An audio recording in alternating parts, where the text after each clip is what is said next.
Okay, good morning once again, everybody. We are back with the second to last movie in the St. Patty's Day Leprethon here on my channel. And wow, this has been quite a ride to say the least, but I am very happy to be down the backstretch here. For obvious reasons, I had a lot of apprehension going into Leprechaun Origins. I mean, mostly because it seemed like the movie crapped out pretty hard when it was released, and it was released through WWE Studios. As I mentioned in my last review, I mean, what is the worst that could happen with Vince McMahon involved, right? God knows that guy has never made a bad decision in his life. I mean, to give credit where it's due, I know from what I've heard in interviews that he is a guy who is not the least bit intimidated by the prospect of failure. Like, I think if something craps out for him, granted, he can afford to have things crap out, okay? But nevertheless, if something craps out, he doesn't make a big deal about it. He doesn't internalize it. He just says to himself, well, I'm still alive, so this couldn't have been a total failure. And on I go. And you have to at least have some grudging respect for that kind of an attitude, right? I'm sure that it's part of what carried him where he is. But I digress. Anyway, the WWE's own Hornswoggle steps in to play the Leprechaun in this one. Some people obviously had mixed feelings about that on a lot of different levels. Without getting into the politics one way or the other, I will just say that, it could have been Danny DeVito playing the Leprechaun in this one for all the difference it makes. It could have been the postman. It could have just been some Joe Blow janitor from the local high school. I mean, he's behind a mask the whole time, and even when you do see him, it's in very sort of like quick, jittery, sometimes awkward close-ups. I'm sure Hornswoggle did this of his own volition. I'm sure he didn't do this movie with a gun to his head. But it's hard not to feel like he was cast just so that they could put a recognizable name on it. Because, of course, naturally, when I think of a name that creates instant box office draw, I think Hornswoggle. Lionsgate, who made the previous film, also distributed this one. And directing duties this time round come courtesy of Zach Lipovsky, who, judging by his filmography, has done at least one or two other little B-movie horrors that I wouldn't mind checking out. One is actually an animal horror about Tasmanian devils. That's gotta be on the list somewhere. I'll do whatever I have to do to track that one down. And another one that might be available on Tubi depending on where you are in the world, called Dead Rising Watchtower, zombie movie, I think. And as a final point of trivia, Lipovsky was also one of the finalists when they were doing that reality-based show The Lot, where a bunch of people were competing for the chance to become filmmakers. And he apparently placed fifth out of about 12,000 directors worldwide. And I was almost going to say that Leprechaun Origins doesn't necessarily reflect that kind of prestige. However, with all humility, I think it's also worth noting that as of more recently, Lipovsky has directed at least one piece of material that was nominated for a Daytime Emmy back in 2019. So I'm not going to judge him based on this movie alone, essentially when he is just pretty much directing the script as written, which is the case here. Now, that kind of an intro might imply that I did not like this movie, and at the end of the day, no, it's not a great movie. However, is it 0% on Rotten Tomatoes bad? 0% critic score, 11% audience score? Is it really that bad? No, not even close. Again, this is middle of the road, okay? This is mediocre. This is not something I am ever going to watch again. And just like the previous one, Back to the Hood, a year from now, I doubt if I'll even remember much about this movie. But is it like a complete 0% bomb? No, not even close. In fact, it is, for the most part, a competently made movie. Aside from some murky lighting, the cinematography is always pretty decent. There are some good tracking shots and good overhead shots. The outdoor locations that they shot in are well selected. They're showed off very well. They create a very genuine and distinct sense of atmosphere that kind of sets this apart from the previous films. I think even actually having this set in Ireland was a nice idea and a good change of pace for the series. And the script is coherent, not revolutionary. It's a pretty run-of-the-mill slasher setup, but it's dependable enough and easy enough to follow. The dialogue, for the most part, is never too ridiculous, and the cast is pretty good across the board here. Like, everyone is just playing their parts as they're written.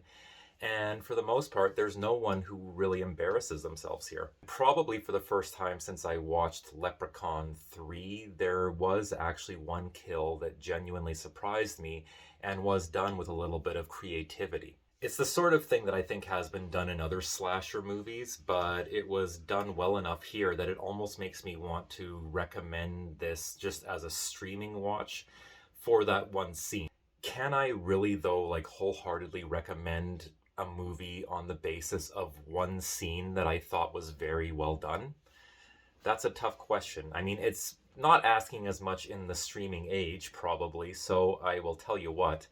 I'm going to throw you guys a bone and just quickly look up the timestamp for Leprechaun Origins on Netflix for when that moment occurs. I would just recommend go to about the 59-minute mark of Leprechaun Origins if you have this on Netflix and you don't want to watch the whole movie, but you just want to see one kill that is executed in a surprising way. There you go. 59 minutes in, hit play. It's like 45 seconds of your time and you're done. Gore in that scene actually is executed pretty well too. I mean, there was obviously some CGI involved. There was CGI involved, I think, with pretty much every kill in this movie. But nevertheless, they do their best under the circumstances with the budget to give you a decent little bit of carnage whenever that does crop up. The other thing that I like about this particular kill is that it does harken back to the prankster, mischievous side of the Leprechaun a little bit, because you don't really get any of that elsewhere in this movie. This monster could have been a goblin or a golem just as easily. I mean, it's very arbitrary that it's a leprechaun for the most part. Change the title and it would just be sort of a run-of-the-mill mid-2010s streaming slasher or monster movie, if you want to look at it that way. This is one of those movies where there's nothing really wrong with it, in my opinion, but there's not much that's right about it either. I don't think this was ever destined to be heralded as some sort of B-movie masterpiece, especially because it just has kind of a lack of original material, even though it is reasonably well made.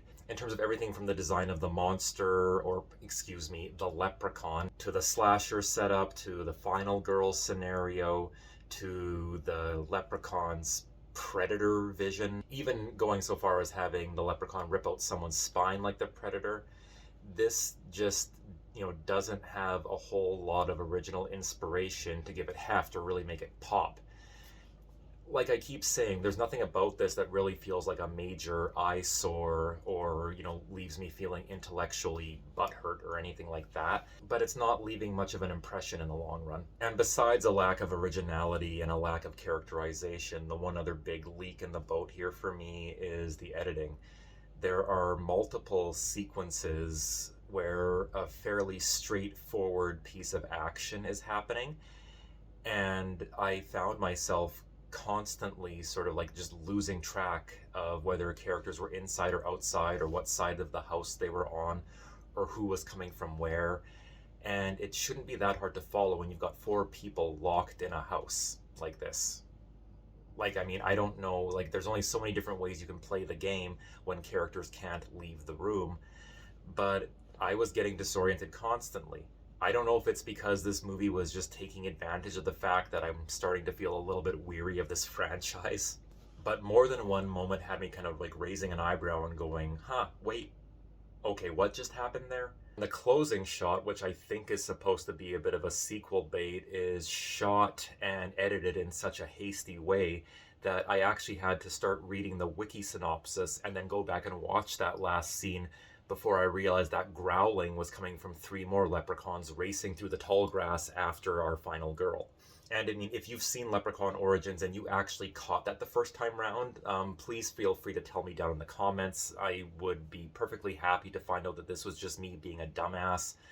It's a crucial note that is so poorly handled, I feel like a lot of people will miss it, and there are multiple moments like that throughout this movie. Everyone involved gets an A for effort, but again, this needed another run through an editor on the script level and on the production level. While I don't think that there's honestly much of a reason to hate this movie the way that some reviews seem to, there still isn't any sort of like really strong, overwhelming reason that I can urge anyone to go out and watch it either. Maybe if you're a completionist and you just want to check this one off. If you're someone who is actually a devoted fan of the franchise, I mean, I think that there's a good chance you probably would hate this. And if you are someone who is new to the franchise, or perhaps from a slightly younger generation and you're not familiar with the older Leprechaun movies, this isn't going to do anything to win you over or create a new generation of fans. If I was younger with no experience with the previous movies in the franchise and I saw Leprechaun Origins first, I probably would be scratching my head and going like, this is the movie that you cult fans are going gaga over? This franchise is dear to your hearts? Really? Why? Right up until the end, I was prepared to say that this movie was a bit too just kind of blasé and milquetoast to qualify for any kind of a Jameson Award. However, it does manage to score one in the closing moments when our final girl, who I'll have a couple things to say about in a second, but when our final girl lobs the head off of the leprechaun with a machete, they try to give her a bit of a Ripley get away from her you bitch moment with the line, "Fuck you, Lucky Charms." And there really is nothing like watching a moment that lame that is obviously designed to make the audience cheer in the dead quiet of your home by yourself on a dark Wednesday night. Give the actress Stephanie Bennett credit. First of all, she delivers the moment without ever feeling like she's winking at the camera or being cynical. So I gotta give her some props there. And on a more personal note, as a bit of trivia, she's a Canadian actress and one that I have been on set with several times, making some of those sort of Hallmark movies that have been filmed in the Okanagan Valley here in British Columbia, Canada, over the last little while. I'm not going to pretend to know her well or be her friend, but she's a very nice girl, and I just have to say, I don't know if you're going to watch this, Stephanie, but I remember being on set with you in Kamloops a couple of summers ago when we had that wicked, wicked heat stroke. People were basically keeling over, ready to die, and in between takes, you looked absolutely miserable, even with an umbrella and a whole sort of pit crew of people giving you water and misting you and all that. But whenever the camera was rolling, you pulled it all together. So between that and this, you are a very good sport if there ever was one, and you're doing me and your entire country and home province proud, so keep it up. Please keep it up. I'm not going to name the douchebag producer who made us all work in that ungodly heat, but suffice to say, wherever you are, sir, I got some small words for you. So yeah, there you have it, Leprechaun Origins. I mean, I don't think that you could really fault anyone, even a horror fan, for maybe managing to forget that this is even a thing. Because just like the last one, Back to the Hood, this is not absolutely terrible, but it has no real reason for existing either. It wasn't made by people who were fans of the franchise in any form, and that really shines through.